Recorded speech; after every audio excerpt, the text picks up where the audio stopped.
Bhadram karnebi shrinuyama deva. Bhadram pashyemakshabhirya jatraha. Sthirairangai stushtvagum sastanubhihi. Vyashema devahitam yadayuh. Swasti na indro vriddhashavaha. Swasti na pusha vishwavedaha. Swasti nastarksho arishtanemihi. Swasti no brihaspati'r dadhatu. Om Shanti Shanti Shanti. Om, O gods, may we hear auspicious words with our ears while engaged in sacrifices. May we see auspicious things with our eyes. While praising the gods with steady limbs, may we enjoy a life that is beneficial to the gods. May Indra of ancient fame be auspicious to us. May the all-knowing Pusha, god of the earth, be propitious to us. May Garuda, destroyer of evil, be well disposed towards us. May Brihaspati ensure our welfare. Om, peace, peace, peace. We are studying the Mundaka Upanishad, and we are in the first section of the second chapter. The Upanishad has 3 chapters. We are in the first section. Each chapter has 2 sections. We are in the first section of the second chapter. We are almost done. What was going on here? How the entire universe emerged from Brahman. How the many came from the one. How Brahman appeared as this entire universe. And why would we be interested in such a thing? Because the original question was, what is that, sir, by knowing which one can know everything? And the answer is that by knowing the cause, one can know the effect. By knowing the material out of which something is built, one can know the products. That is, like by knowing clay, one can know what all clay pots are, really speaking. By knowing water, one can know what all waves and foam and bubbles are, really speaking, and so on. A wide variety of ornaments, maybe they're golden ornaments, but if you know that they are gold, so we know what they truly are. So in that sense, so when we know Brahman, we know everything, because everything has come from Brahman. So this is the connection. If you know the cause, you know all the effects. The question was, how do we know everything? And so everything, all of this is the effect, is the product of what? Of one thing. And that one thing is Brahman. And so once we know that, we have the answer to, by knowing what, do you know everything? So now the Upanishad has been trying to show that everything has come from Brahman. And the way it was done was, if you remember, from the one Brahman, from one existence consciousness place, the 5 elements came from that, the entire physical universe was produced. Our subtle universe of mind and senses was produced from that alone. Then it talked about a cosmic person, consciousness associated with the entire cosmos. If you remember, the sun and the moon are the eyes, and so on and so forth.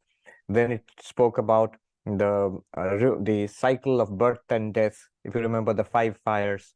Then it spoke about the emergence of Vedic rituals, karma kanda, all kinds of yajnas. Again, all of it from the same one Purusha.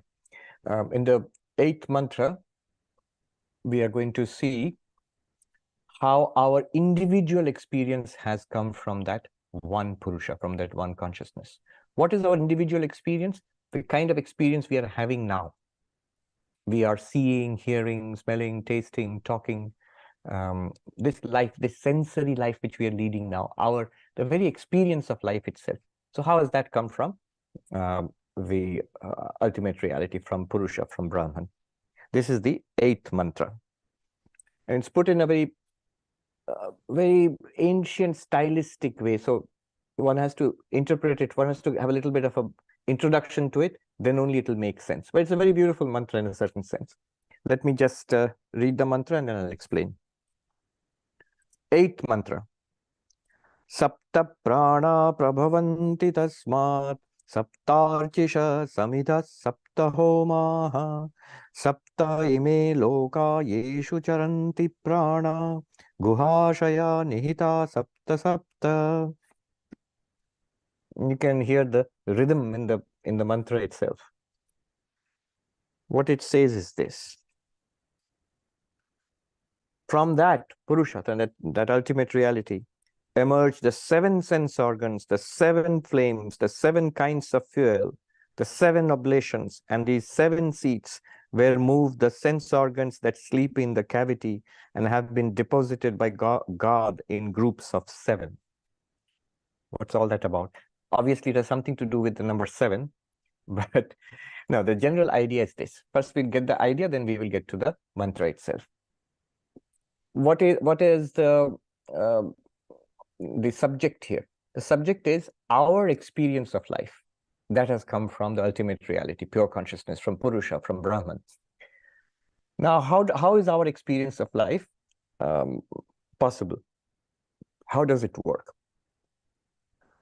We see, hear, smell, taste, touch. So this is our sensory life. This is what is being talked about. And the way it is being talked about is using the paradigm of the Vedic fire sacrifice. So they have, this was very obvious for them because this is the context. It's a Vedic context. What was most obvious for them, just like for modern Hindus, it's a temple, deity, and puja. For the ancient Vedic Hindus, it was the yajna, the fire sacrifice. So that format is used. They are not actually talking about a fire sacrifice, but the format is used, the paradigm is used. So it's like this. We have 5 senses, the sense organs. So we have 5 sense organs: eyes, ears, nose, tongue, and skin. And these 5 sense organs have 5 powers. So eyes have the power of seeing, ears have the power of hearing, nose has the power of smelling, tongue of tasting, and skin of touch. Then there are, corresponding to these 5 sense organs and their 5 powers, there are 5 objects. So the 5 objects are forms, like color, shape, which the eyes can see. So the eyes can exercise their power of seeing and illumine forms. Then there is sound. So the ears can use the power of hearing and they reveal to us sounds. Sound is the second sense object. Similarly, there is smell or fragrance, odor. That is the object for the nose. And the nose can use its power of smelling to sense these odors or fragrances. Then there is the tongue. You can taste flavors. So flavors are the sense object for the tongue. And the power which enables the tongue to sense the flavors is the power of tasting. And then there is touch. So hard, cold, pressure, all of these things. And the source, so that is the object. And the sense organ for that is the skin. So now visualize, what do we have? We have 5 sense organs, 5 kinds of powers, and 5 objects for these sense organs. And just by the way here, someone might, think that this is very anthropomorphic. It's, like a, an electric eel has another kind of sense organ, a bat, another echolocation, a kind of sense organ. What about them? Those are not included here. Remember, the whole thing is a pathway leading us to enlightenment. So it's designed around us so that we can be guided back to our real nature. It's no use trying to describe the sense organs of an octopus, though it might be fascinating, but as an exercise in biology, but not for enlightenment. We're talking about our enlightenment here. So our equipment is being described. Then we have the contact between these sense objects and the sense organs. And so what we have are these 5 factors. What are the 5 factors? One is the 5 sense organs. The second is their powers, individual powers. The third is the set of objects which they can reveal, the 5 sense objects. And then there is the contact between these sense objects and the sense organs, giving rise to experiences. And then there is another factor there, that is the physical location of these sense organs. So when we say indriya, the indriyas, the eyes and ears, they don't literally mean these physical eyes. So these are powers which reside in our subtle body. If we remember the Vedantic psychology, so the powers of seeing, hearing, smelling, tasting, they are all powers of our subtle body, not our physical body. But they require the physical instruments. So the power of seeing is in your subtle body, Sukshma Sharira, but it requires the physical eyes. Power of hearing is something that you have in your subtle body, but it requires the physical ears. So you have a set of physical organs. So the ears, the nose, the eyes, and tongue, the actual physical organs. So now you have these 5 factors. And these 5 factors, they interact together to produce our experience. Continuous, right now they are working, these 5 factors. Your eyes are the power of seeing. The instrument of seeing are the eyes, and they are located in these physical eyes. And there's, of course, a physical structure behind the eyes, including nerves and so many things, going back to the brain centers. And they have their objects, the forms which they see. They have a certain power. And then there is a contact between the objects and the senses. So this whole system, this whole activity with its 5 factors, sense organ, power of sense organ, sense object, contact of sense organ and sense object, and the physical equipment where it is all happening. All of these together, these 5, give us this tremendous activity of our sensory experience of the world. And this thing is imagined as, or visualized or represented as, a fire sacrifice. So the sense objects, as if they are being poured into the fire of your sense organs. Your eyes are a kind of fire. Your ears are, your tongue and the nose are a kind of fire, in which are being continuously poured the respective objects of color and shape and sound and taste and smell and touch. These are objects like ghee being poured into the sacrificial fire. So this is the whole background. And what's the point here? The point is all of these have come from that ultimate reality, which is existence consciousness, from that Purusha. This is the point. Now, a twist is this.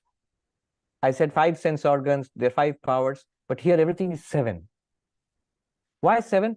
So this is the thing. We have gone back to the source. These are the sources of Vedanta, the Upanishads. And each Upanishad has its own style, its own way of presenting things. Often, so what we read as Vedanta in the later texts, like Vedanta Sara, are highly systematized. They are a very neat kind of system, but the original building materials are these. And the rishis, they presented it in a semi-poetic fashion. They had their own style. So here, instead of talking about 5 sense organs, the rishi is just looking at your face and saying, so there are 7. I see 2 eyes and 2 nostrils and 2 ears and 1 tongue. That's 7. 2, 4, 6, and the tongue is 7. The tongue is both skin and taste. The nose is smelling. The eyes are seeing. Ears are hearing. So all 5 sense organs, but working through 7. And whatever is going into each of these 7 apertures is a kind of oblation, a kind of offering into those apertures. So everything is 7. Now when we read, we'll see. Sapta prana. Here prana again. All these things have to be understood in context, because everywhere the words are used differently. Here prana means the sense organs. So the 7 organs of sense, or the 7 indriyas, sapta prana. Here prana does not mean prana, it means eyes and ears and the powers of seeing and all of that. Prabhavanti tasmat. Tasmat, from that ultimate reality, the 5 sense organs have emerged or appeared. A little interlude here. One might think, yeah, poetically fine, but it's a little weird. You're talking at one level about pure being, existence, consciousness, bliss, and suddenly you're talking about seeing and smelling and hearing, and isn't this a bit of a jump? Not really. Think about what happens in our dreams. You fall asleep, your eyes are closed, your ears are not hearing. You're not hearing what's going on in the room, you're not seeing, you're not feeling the touch of your comfortable, nice bed. So all of these things you're not feeling. And yet in your dream, a dream world appears. And there in the dream, you don't think that I can't see, oh, my eyes must be closed, I'm sleeping, that's why I can't see. No, you feel you are seeing, you're having a very sensory experience in the dream. Where did those senses come from in the dream? They are not physical senses of the physical body. So they are mind born. The mind has created it. The mind has just projected. It's like a virtual reality in which you have virtual senses. But they all serve the same purpose of seeing, hearing, smelling, tasting, touching, all of that. Anyway, so from pure consciousness have emerged these 5 senses, but here spoken of as 7. Then what? Saptarchishaha. So Archisha is the flames which you see in the Homa Kunda, where the sacrificial fire is lit. Those are flames, the flickering flames there. You see the poetry here. Last time somebody pointed out that the idea of the 5 fires, talking about reproduction, the human reproduction and the life cycle, it does not seem very logical. True.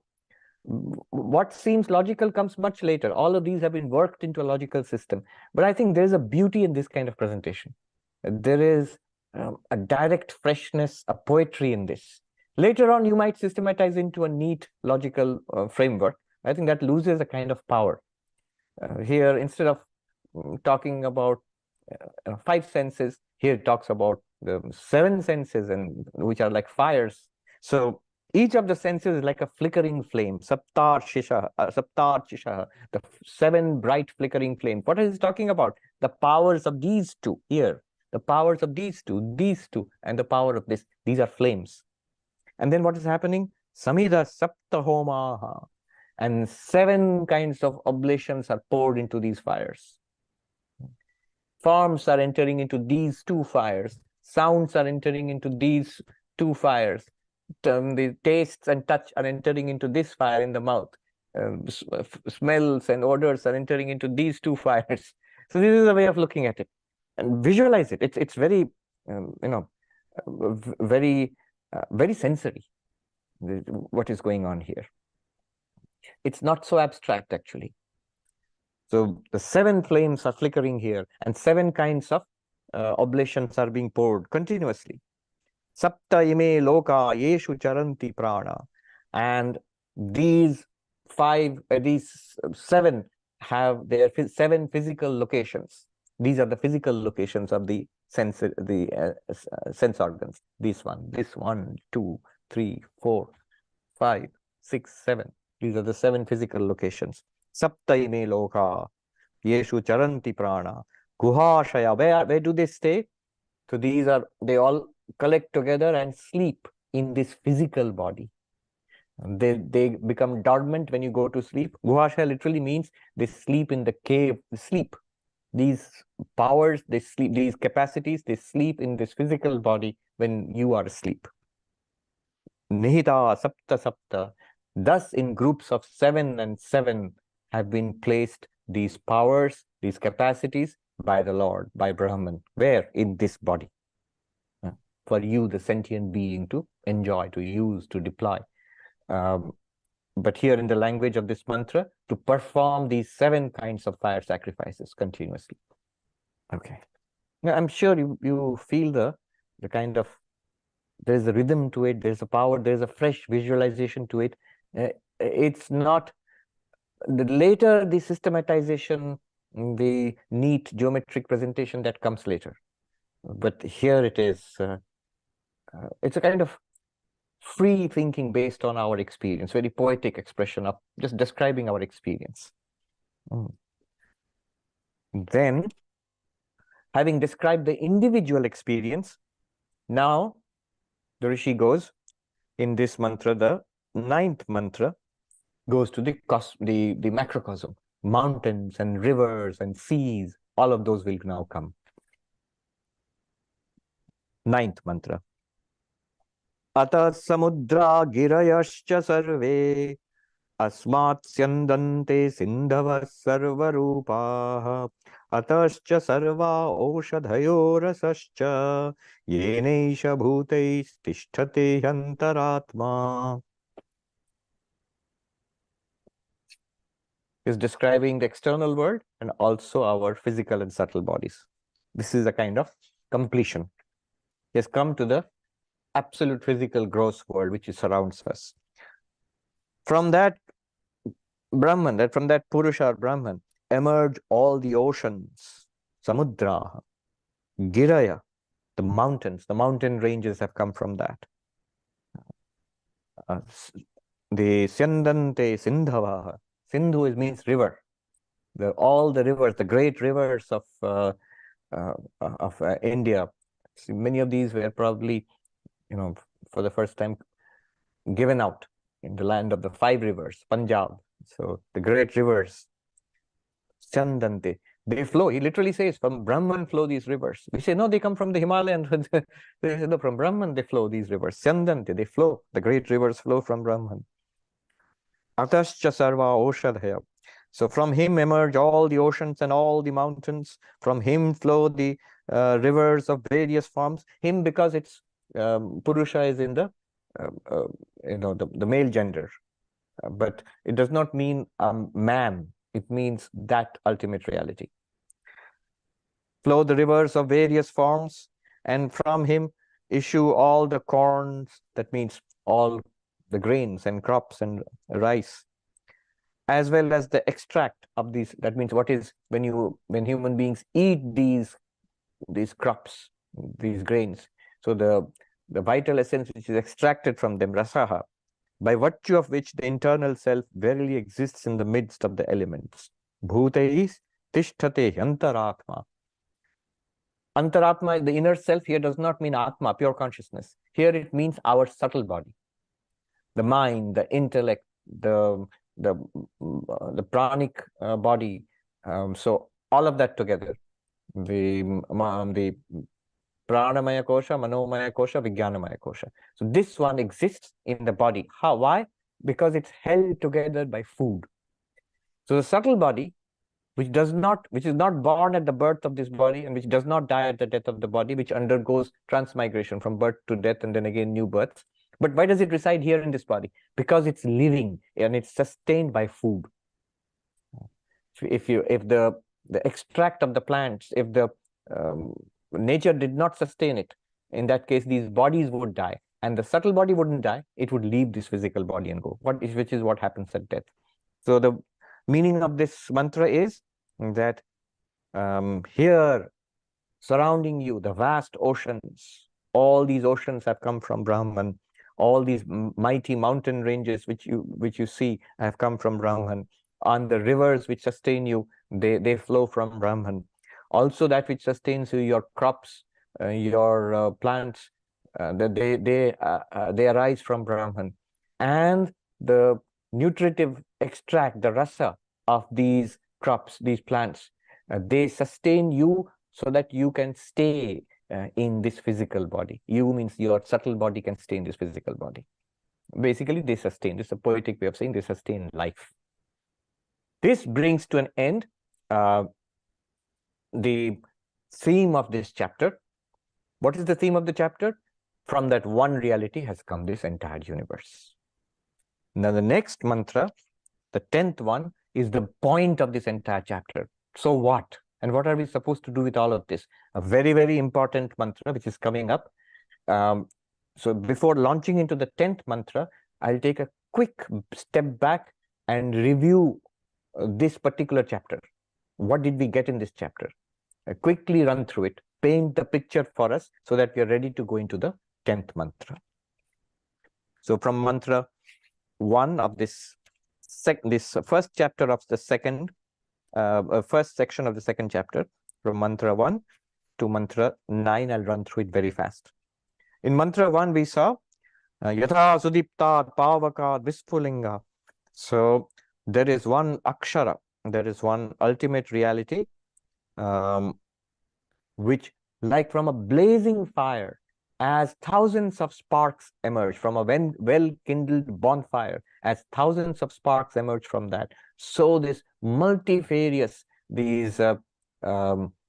all these entities, this entire universe has emerged from one reality. And we know why this is very important for the logic of this Upanishad, because it has to be traced back to one underlying substantive reality.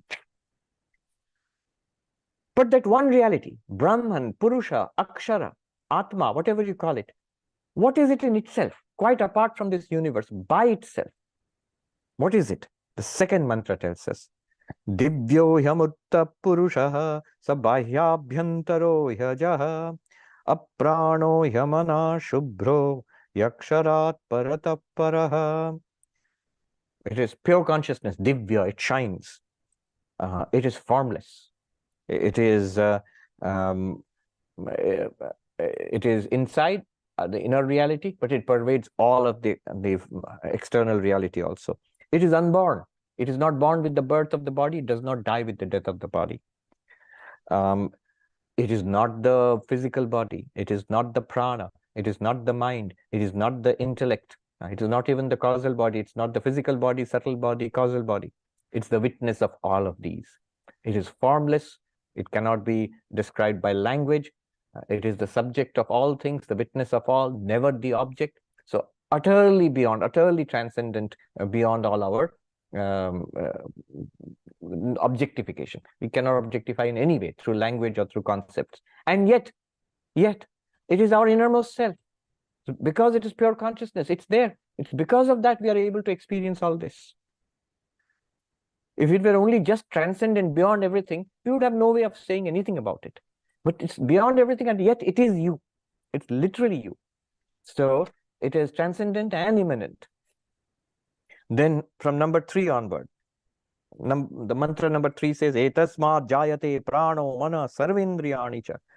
From this utterly non-object, pure subject, pure consciousness, from this comes the 5 elements. As he says, Vayu, Jyoti, Rapa, Prithivi, and the sky and air and fire and water and earth. From that comes our the subtle elements compose our minds, our prana, our physical bodies. All of them emerge from that. This entire universe is composed of the 5. What is this universe? It is earth and water and fire and air and space. So the 5 elements. Now you have the universe. And next you see, 4th one, a magnificent description. Agni Murdha Chakshushi Chandra Suryo Vishwashrotre Dishashrotre Vagvivritascha Vedaha. Now the entire universe becomes the body of this consciousness. Here, see for yourself, this cosmic being. The heavens are the head of this cosmic being. The sun and the moon are the eyes of this cosmic being. You know, the sun in the daytime and the moon at nighttime. The 10 directions are the ears of that cosmic being. The Vedas are the speech of this cosmic being. Which cosmic being? That pure consciousness, which is not body, not mind, not prana, not intellect, beyond thought, beyond language, pure awareness only. That itself is here. Look at it. It is cosmos. Imagine it as one gigantic person, the cosmic person. This is what is going on in the 11th chapter of the Bhagavad Gita. Then he goes on to more details. Then the 5th mantra, sentient beings. We are in this cosmos. There are many of us, billions and billions of us, and we are continuously undergoing birth and death. How? Remember the 5 fires which was introduced. Mantra number 5. Tasmat agni samido yasya surya somat pajanya oshadaya prithivyam puman retas sinchati yoshitayam bhavvi praja purushat samprasuta. From the fire a funeral fire where the body is sacrificed. The subtle body, it goes to the heavens. From the heavens, it goes to clouds, and from clouds by rain comes down to the earth, and it is born as food, the crops and all taken in, and then it goes to the father, then the mother, and then becomes reborn as a baby. So the 5 fires, this cycle of birth and death.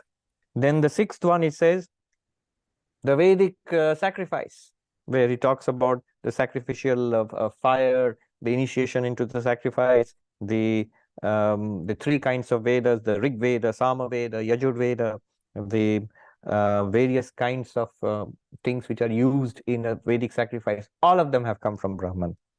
And then number 7, what we just did, all our sensory faculties is imagined as a sacrificial oblation, of forms into eyes and sound into ears, and all of these are imagined as fires with flames, and in which we are pouring in. All of this comes from that Brahman, our individual experience of this world. And then finally, the 8th mantra we saw, the physical world, which is mountains and rivers and oceans, and these physical bodies with the subtle body inside, sustained by food, all of it has come from that Brahman. Good.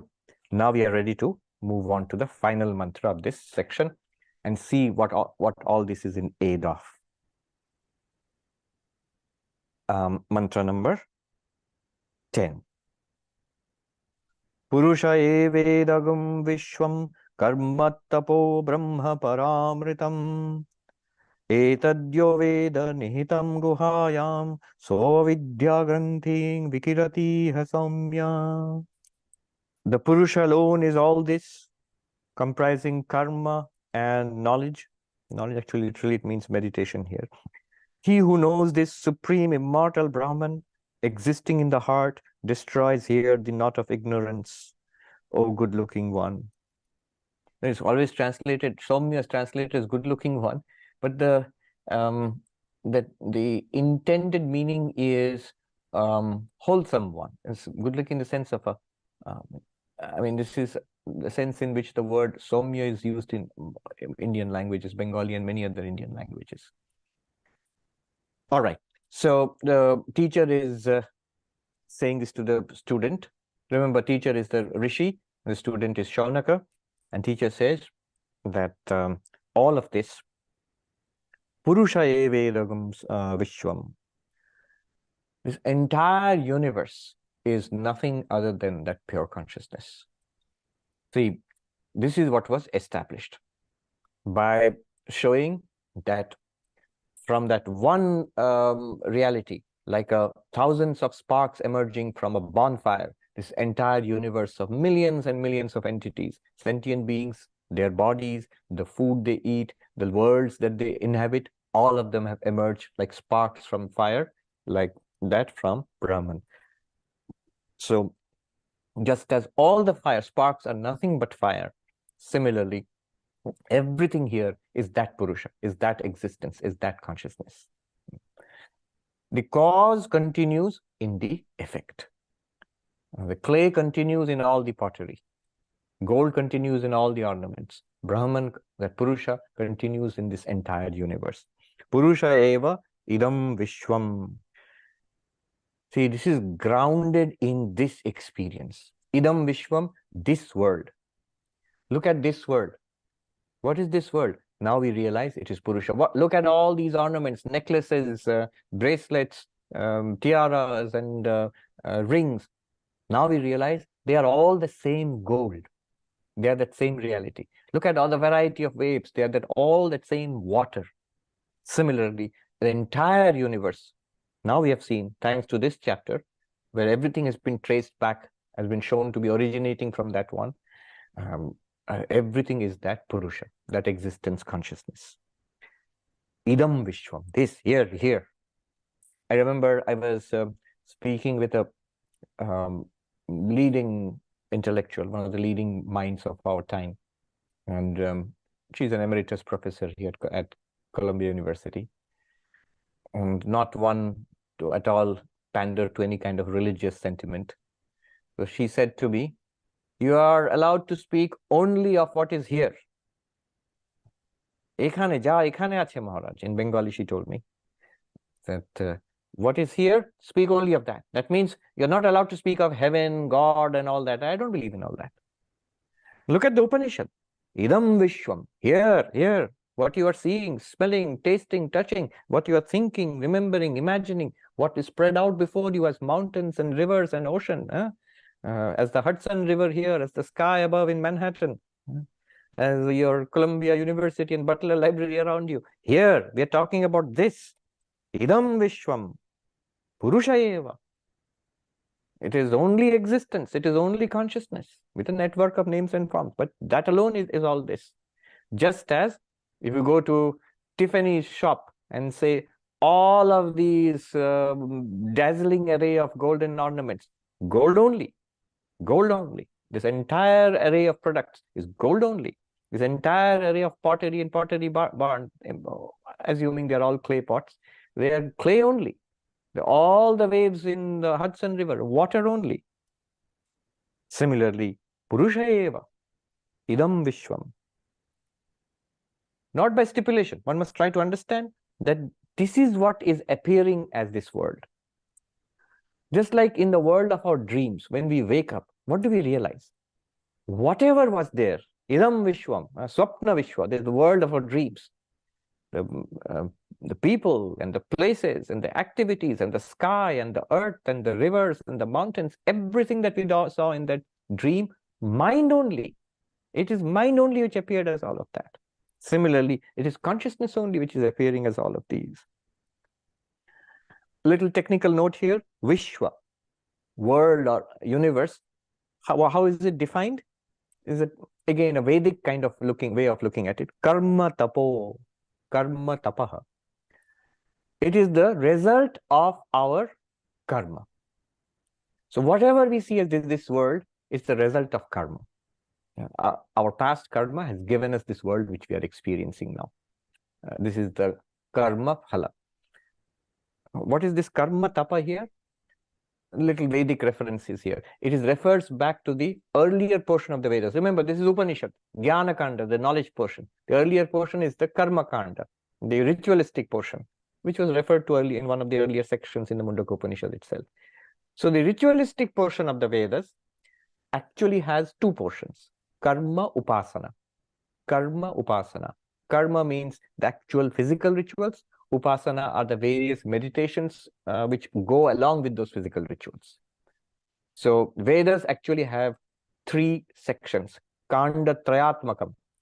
The three kandas or three sections of the Veda. Karma, physical rituals, actually physically performed rituals. Upasana, which is mental visualizations which accompany these rituals. And then finally, Jnana, knowledge of Brahman, of the Atman, which is the Upanishad which we are doing now. So when he says, what is this world? This world is karma and tapa. Whatever rituals have been done and whatever visualizations have been performed, they have resulted. The result is the world you have got now. He's talking to a pious Vedic person. Shaunaka, remember, he has been performing lots of Vedic rituals and all. And his firm belief is, by these Vedic rituals, after death, I will go and enjoy heaven. And after that, I'll be reborn in some favorable circumstance in the world. Your world is a product of your past Vedic actions. This is the Vedic paradigm. If you want to make it a little more modern, your world is a product of your karma. Karma, karma phala. Cause and effect. Action and consequence. For example, the Buddhists would not think in this in form of Vedic ritualism and Vedic visualization giving rise to a world. But they would definitely agree with karma giving rise to this world, cause and effect.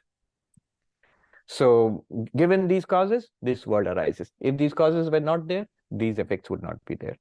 That's what is meant here. Make it even more philosophical, what he is saying is this is a universe of causality. This is a universe of causality. So Vishwam Karma Tapo. And he says Purusha. That Purusha, what is that Purusha? Brahma. That is Brahman, that is existence, consciousness, bliss. Paramritam. Parama Amritam. Two things have been said here. the ultimate reality and the eternal, the immortal reality. Two aspects. So when you say Parama, there is some ultimate reality. Ultimate reality means the cause is the ultimate reality, effects are the relative reality. Why? Because the effects come and go.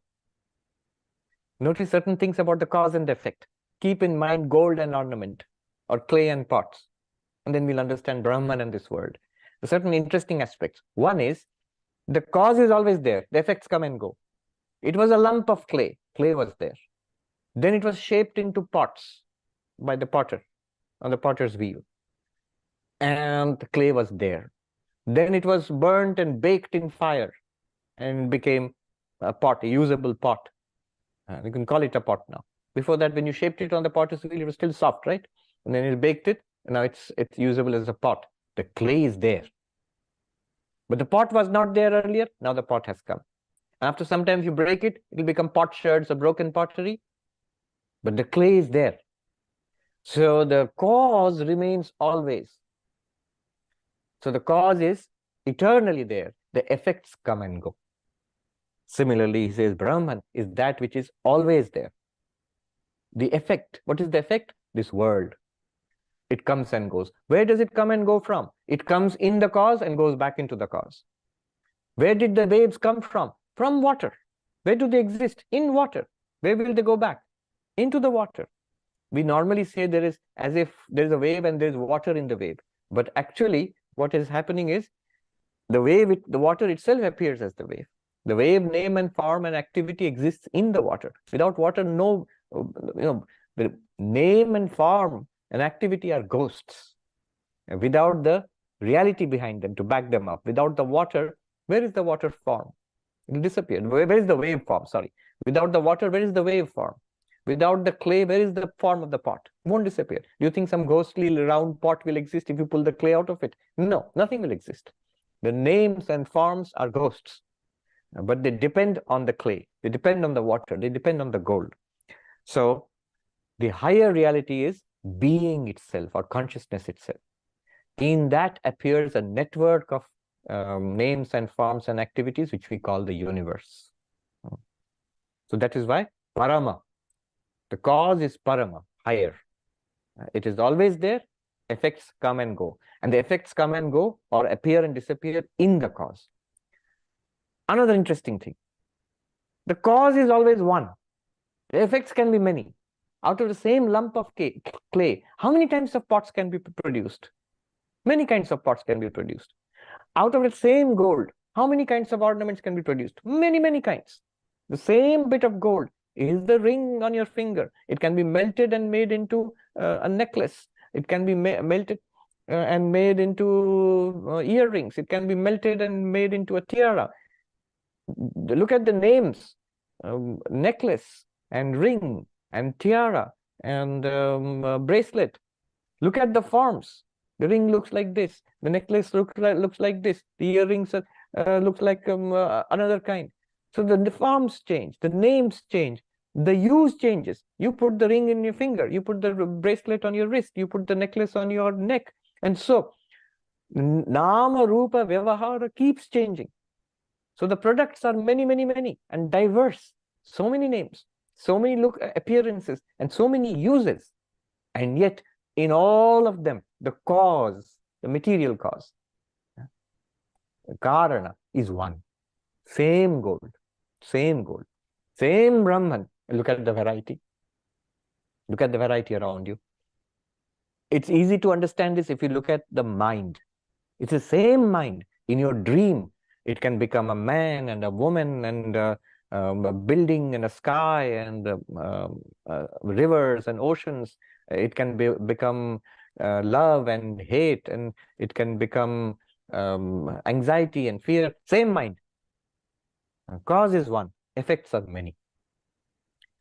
So there's another interesting thing about cause and effects. Effect cause is Parama, higher, transcendent, ultimate. Effects are lower or relative. Another thing is the cause is the essence. The cause is the reality, Satyam. This is Advaitic insight. This requires a lot of thinking. I'll just leave it here, and we have mentioned it many times. When you think about it, it is only the cause which is ever there. It only appears as its effect. So, in the wave, what is only there is water. There is a new activity, there is a new form and a new name. But the substance is still the same. This new form, new activity, and new name, which you call a wave, cannot exist apart from the water. It is nothing but the water. And yet it appears entirely different.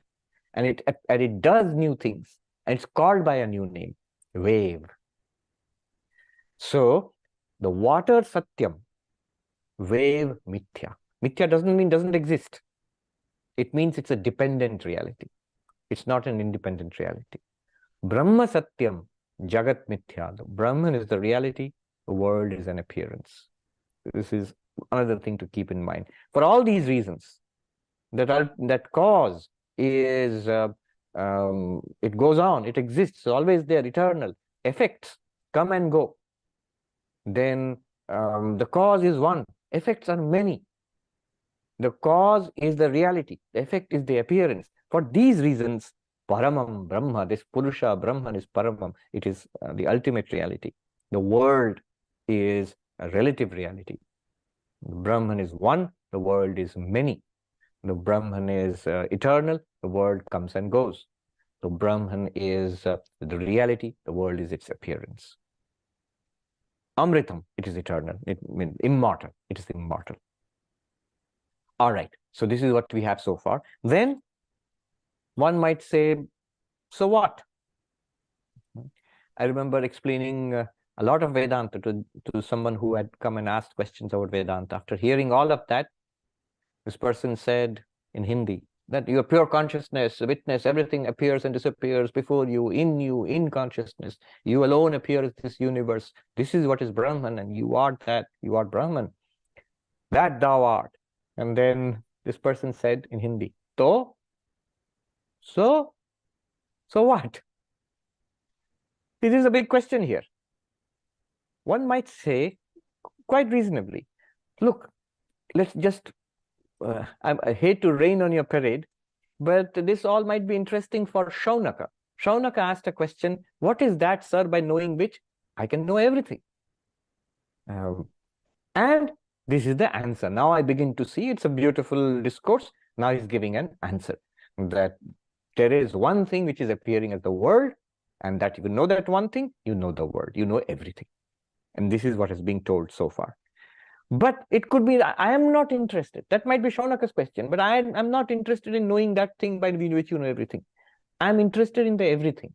I'm interested in earning money. I'm interested in relationships. I'm interested in improving my life, my health, my psychological health, tuning up my life, leading. This is what I'm interested in, not these one reality which appears as many. So so what? The answer is here. Etadyo veda nihitam guhayam soavidya granthim vikirati hasomya. He says, the one who realizes this, if you know this, etadyo veda, if you know this as the reality that you are, then you overcome the bondage, the knot of ignorance. You cut asunder the knot of ignorance and attain to freedom.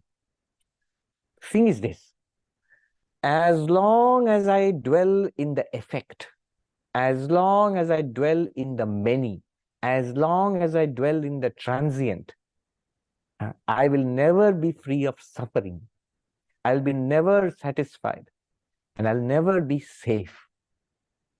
See, we have this tremendous drive for security, safety. That's why I want to live. I don't want to die. We have this tremendous drive for knowledge. I must know the point of it all. And with a tremendous drive for satisfaction, pleasure, joy, fulfillment. None of those are possible at the level of the effect. None of those are possible at the level of the many. None of those are possible at the level of the non-eternal. As long as we grasp onto this world we will always be in the grip of death. Everything is changing here, including our bodies, and that which is changing will die. It is for sure that all those we know will one day be gone. And we too, these bodies too, will one day die.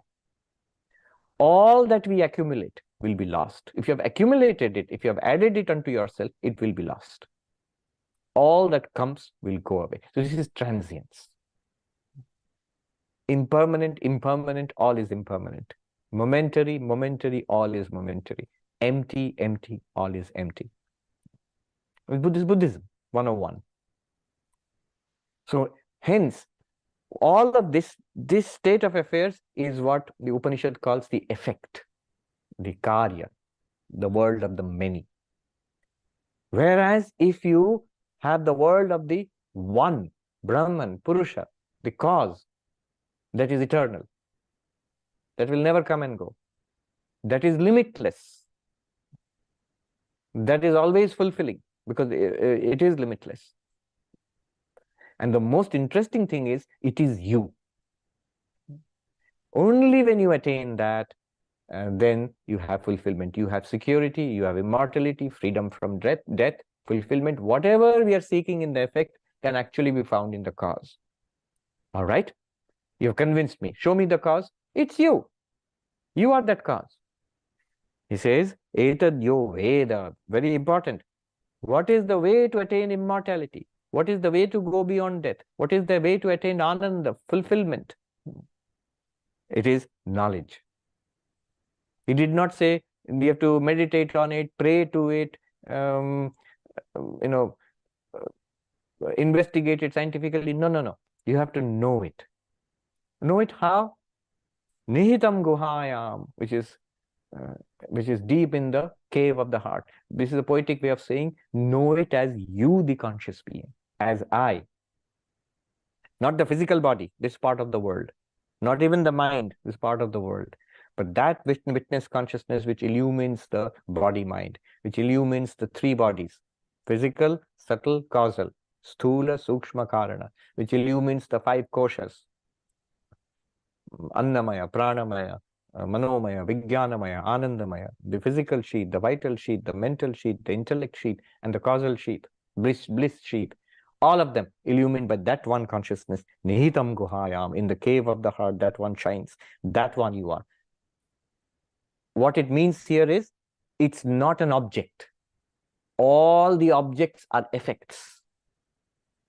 That one consciousness is the pure subject. It is not, it can never be described as it, that. It's not an object to your senses.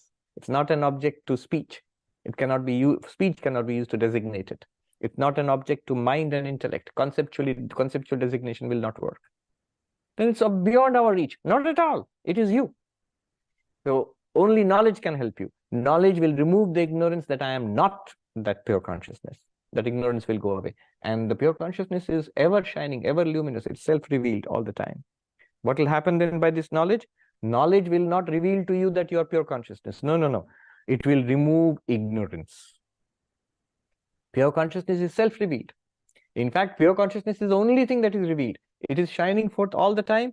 And because of it, our mind can think and our senses can see, hear, smell, taste, touch. And because of it, everything in the world is revealed. Later on, the Upanishad will say, that shining, everything shines. By its light, everything here is lit up. You shining, everything shines. By your light, everything here is lit up.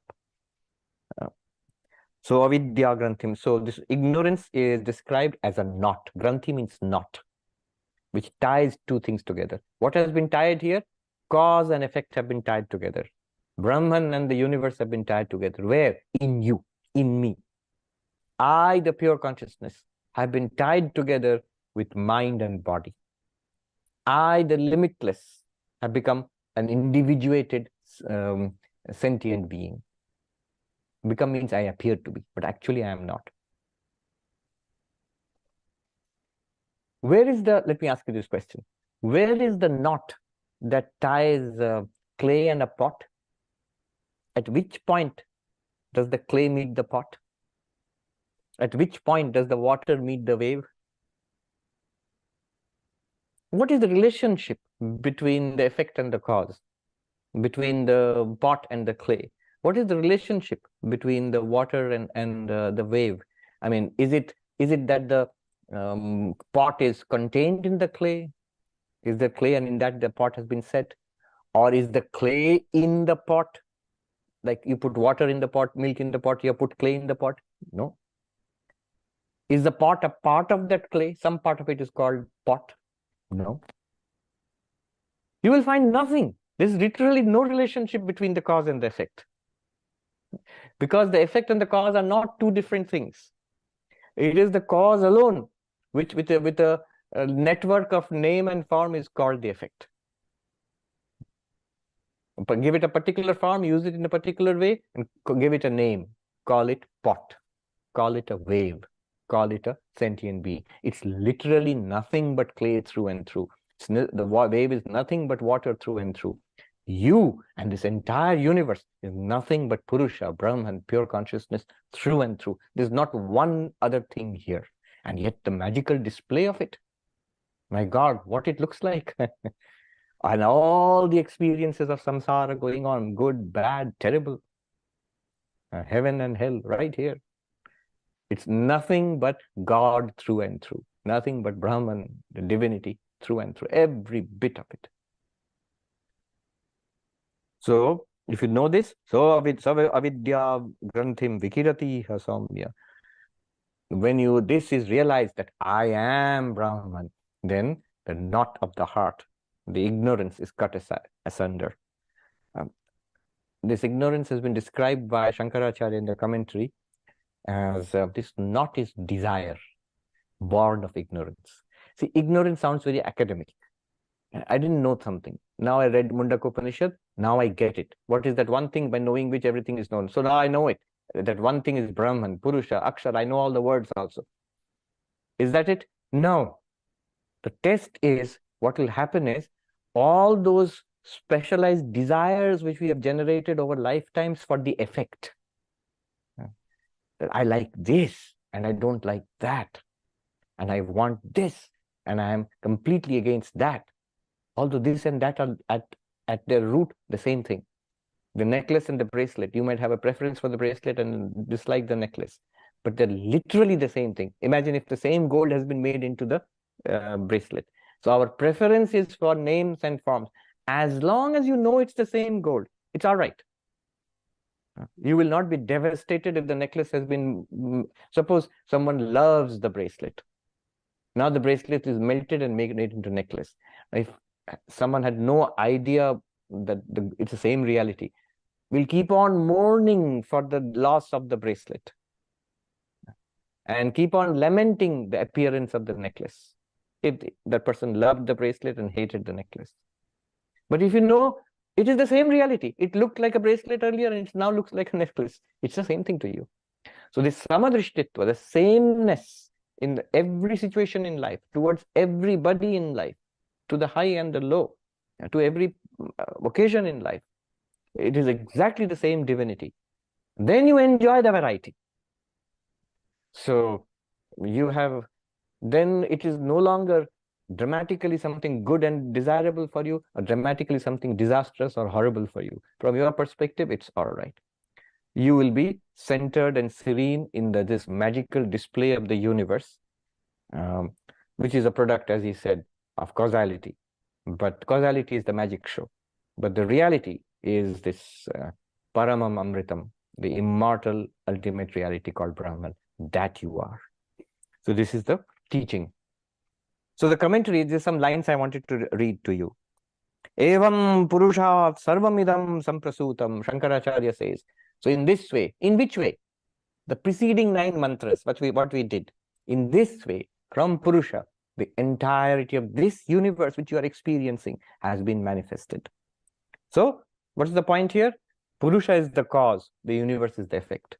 Purusha is the one, the universe is the many. By knowing that Purusha, you know the universe, and thereby answering the original question. Shankaracharya says here, Kasminnu bhagavo vigyate sarvamidam vigyatam bhavati iti. This was, Shankaracharya quotes the original question. If you remember, this was the original question asked by Shaunaka to the Rishi. And here we have finally the answer. The answer Shankaracharya, he paraphrases. Etasmin hi parasmin atmani sarvakarane purushe vigyate purusha evedam vishwam nanyadastiti vigyatam bhavatiti. So in this ultimate reality, this Purusha, it has now been revealed as Sarvakarana, as the one cause of everything.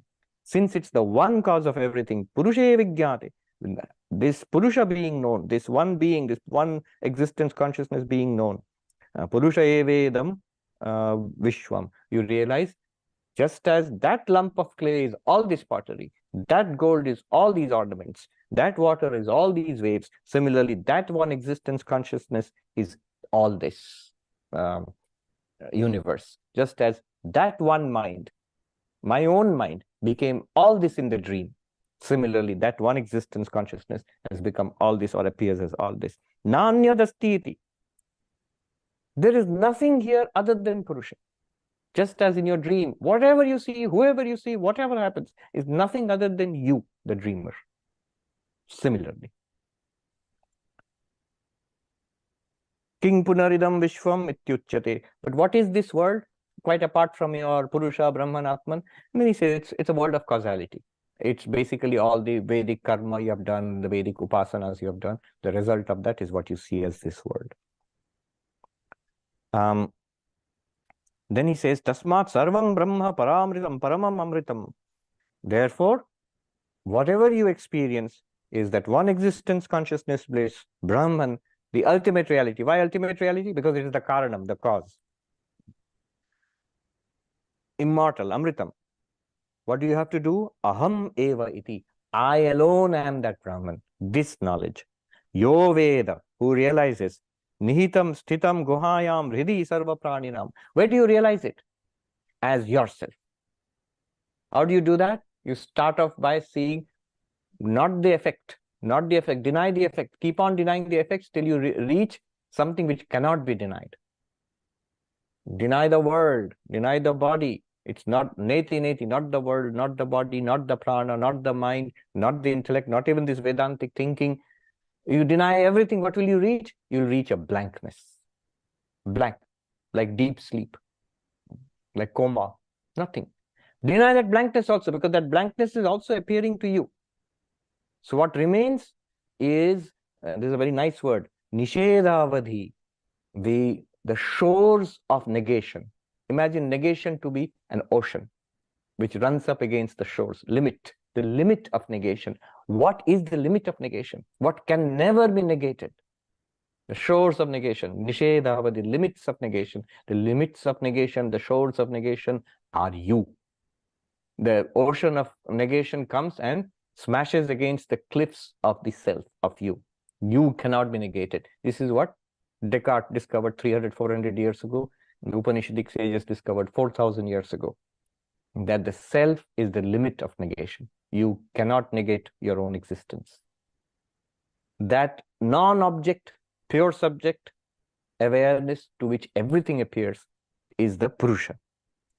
And then again, that Purusha itself is appearing as all these objects. Aham eva yo veda nihitam guhayam.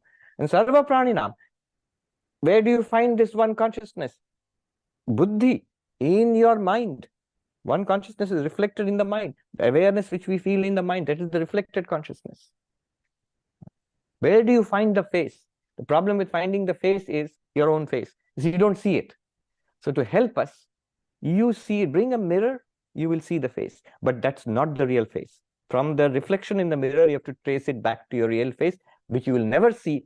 But you have to realize, I see. But I'm not seeing here. I'm seeing the reflection. Similarly, look at your own minds, the awareness there. And that awareness is not the Atman. It's a reflected awareness, which we feel in every vritti, in every thought, in every perception, in the 7 great sense organ sacrifices which are going on, in every sight you see, every smell you smell, every taste you taste. In all of that, consciousness is reflected, is flashing everywhere. But that is a reflection. That which is shining in all those experiences is I. Sarva Praninam, and it is the Same consciousness in all beings. It's not hundreds of consciousnesses or thousands of consciousnesses. It is one consciousness in all beings. You and the universe are one reality. Everybody is one with you. Even your worst enemy. Everybody is one with you. You are literally them, they are literally you. I mean, they one consciousness. Then what will happen? Sa evam vijnanad avidya granthim iva dridibhutam avidya vasanam vikirati vikshipati nashayati iha jivan eva. So he says, by this knowledge, the knot of ignorance is slashed, is cut asunder. The feeling that I am this body, mind, limited personality goes away. I am limitless consciousness becomes absolutely obvious. Obvious to whom? In the mind only. It becomes absolutely obvious. And when? When will this happen? After what mystical experience? In which life? In which heaven? Iha, he says. Upanishad says iha. Vikirati iha. Very little word. Here, now, you. If you get it right now you'll be enlightened if you get it. In this life, while living. He says, Jivan eva, na mritassan. While living in this life, not after death. Right now you'll be enlightened and you'll see you are the one reality of the universe. Once it's done, it's done. So this is the grand and stunning answer. And this will, and he will go on in this train. Amazing mantras are going to come one after another. All right. Let me quickly look at the questions and then. So Vijay says to talk about discussion of sacrifice. When they are talking about sacrifice, is it animal sacrifice, offerings? Offerings like ghee especially, yes. In some special sacrifices, there were animal sacrifices, but generally the Vedic yajnas, if you want to know what they are like, just look at the homas which are done in big pujas even today. It's exactly that thing and on a bigger scale. Sometimes some of those Vedic yajnas are still performed. In India, here also in the United States, some Hindu communities still perform them. Sriram says, is the gigantic cosmic being the Eka Jiva, Eka Jiva Vada? No, that is a little different concept. Here it is the Vishwarupa or Virat, which is talked about in the 11th chapter of the Bhagavad Gita, Vishwarup Darshan. Kishore says, Upanishad mentions everything arises from Purusha. Is there any mention in Upanishad that all these objects are unreal? That is the implication. So let me read out something. Everything arises from Purusha, that much is understood. Upanishad has made it very clear. Then the implication by various methods. Shankaracharya says, in the lead up to the 10th mantra, Evam Purushat Sarvamidam Samprasutam. In this manner, as in the 9 mantras, so the entirety of the universe, physical and subtle, external and internal, has arisen from the Purusha. But is it unreal? He says, Ataha, he says, Ataha vacharambhanam vikaro namadheyam anritam purusha ityeva satyam. Therefore, Purusha is satyam, and this name and form universe is unreal or false. This ataha is important. Ataha means therefore. He's drawing an implication. Did the Upanishad directly say right now here that all of this is name and form and the Purusha alone is real, the world is an appearance? Not here. Though the Chandogya Upanishad does come closest to it when it says everything in this universe is name and form. The Atman alone is real. Yeah. Sudhir says, why is it easy to wake up from dream to waking state? How it seems very difficult to wake up from the waking state to Brahman. Remember, waking state to Brahman is not like from dream to waking state. From dream to waking state is a change of state. We cycle from waking to dream to deep sleep to waking to dream to waking again, and it goes on. From the waking state to realization that I am Brahman is not a change of state. The waking state continues. So, for example, change of state. You can melt the necklace and make it a ring, melt the ring and make it a bracelet. This is a change of state of the ornament. So the gold continues. To realize it is gold, you don't have to change it. You don't have to make a new kind of ornament and call it gold. No. Whatever the ornament, you have to realize that that one there, you know what is meant by gold. Similarly, the realization here and right now in the waking state, I am Brahman, and everything that I'm experiencing is Brahman. Is it difficult? Yes, it is difficult in a certain sense. That's why it's taking so long. But we really have to want it. And then Advaita Vedanta is the direct way, which talks about it most directly.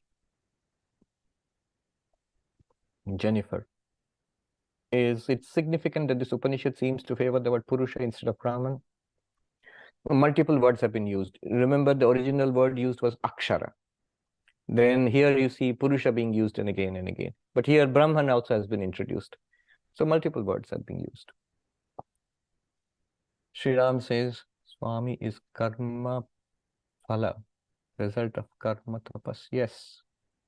Peter says, without existence, where is the name and form of tree or man or woman? Correct. That's what is being said here. Without existence, name and form, nothing exists. They are ghosts. If you take away the clay, where is the form of a pot?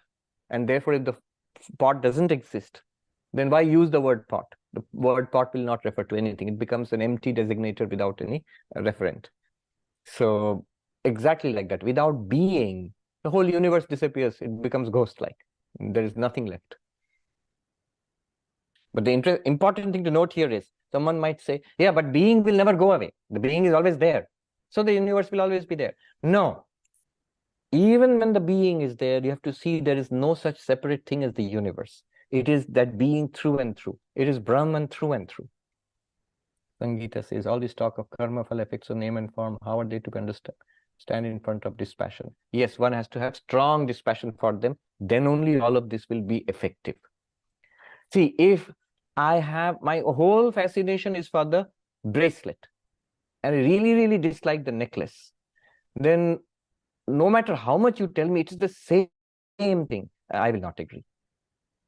Because I have such strong dispositions, the fact that both of them are the same gold doesn't seem to make much impression on me. I'll just say, so in the monastery in India, Belur Math, near that there are these fairs once in a while, like a folk fair, and it's very popular. And so parents take the children there, and they have these little dolls. Sometimes these dolls are made of sugar. So a little child goes with her mother, maybe, or her grandfather, and the grandfather is buying the dolls for the child, and the child wants that, I want a horse. And the grandfather says, no, but there's no horse. The horse is sold out. Take the camel or the tiger. It's just as sweet. I mean, you're going to eat it up anyway later on. It's you play with it and eat it up. So no, and the child kicks up a storm, saying that no, I don't like the horse. I don't like the camel or the tiger. I want the horse. No, it's the same sugar, and it tastes the same, but it looks different. And the child wants the horse. It's a tremendous preference for the horse and dislike of the tiger or the camel, though they are not really tigers, camels, or horses. They are all the same sugar. So from the enlightened person's perspective, so the grandfather knows, grandfather can see what is meant, what the child means by a horse or a camel or a tiger, but also knows the reality of them. Just like that, the enlightened person can see this world and experience it just as we are seeing it, just as we are experiencing, understands everything as well as we do, or even better than us, but knows a deeper truth about this world which we do not. And one reason which keeps us from understanding the deeper truth is our strong desires, our strong attachments, negativities about certain things in this world. We don't realize there is an underlying sameness to everything. There's one divine radiance in which this magic show is taking place. Apala is asking, is the materiality of clay and gold qualitatively different from pure consciousness, which appears conceptually more abstract or subtle? First of all, let me tackle that thing. It does not, it appears as more abstract or subtle conceptually. No. It's like saying, when you deal with ornaments, for example, and somebody explains all the ornaments are gold, and somebody says, look, I understand the necklace, I understand the bracelet, but what you are saying, gold, it's like a concept. The reality is the necklace or the bracelet. No, just the other way around. The reality is the gold. The necklace and the bracelet are forms and concepts and linguistic use and practical use imposed on the gold. It's like saying I understand waves and foam and surf. What you call water is an abstraction. No. What you call wave and foam and surf is comparatively an abstraction. Similarly, people and events and objects are comparatively ghosts, abstractions compared to the one undeniable underlying reality. Once we see that, then it becomes clear. Before that, yes, you're right. Before that, when we talk about all this, this seems to be some kind of very subtle abstraction we are talking about, Atman or Brahman. No. Let me tell you, it's not an abstraction. It is the little more solid than the most solid thing at all. Pure consciousness is qualitatively material. There's also qualitative difference between what clay represents, the constituent of all existence, and notion of cause, which implies a temporal relationship or dependent precedence. So notion of cause implies a temporal relationship. Notice, even time and space, temporality and spatiality, these are all appearances. For example, in our dreams only, we project a dream space. We also have a dream time, which might be long or short psychologically. When we wake up, we see that only seconds might have elapsed, and we feel a long time has elapsed in the dream. So even time and space and all materiality, these are appearances in and to consciousness. Consciousness is deeper than that. Why call it cause and effect? Ultimately, it will not be called cause and effect. If those who have studied the Aparoksha Anubhuti will know, cause and effect is analysis is done. First, the effect, you jettison the effect, then you realize the causality of the cause is lost. That one, karyehi karanam pashyet, tato paschat karyam visarjayet, karanatvam tato gachet, avashishtam bhavet munihi. Discern the cause in the effect, then jettison the effect. Then the causality of the cause is lost. Then you say, what remains? You remain. Now you are a muni, a sage. Sonali says there cannot be any real knot between the real substance and its unreal transient appearances except mistaken understanding. Absolutely correct. What is the knot which binds the Atman to the Anatman, self to the not self, Purusha to its appearance, the world? What is the knot? As one sadhu said, Bevkufi matra Mahatmaji, it's only stupidity. The stupidity is the only knot. Ignorance is the only knot. This is what he has said. Avidya granthi. Ignorance is the only knot. All right. We've gone well over time. Om Shanti Shanti Shanti Hari Om Tat Sat Shri Ramakrishna Arpanamastu.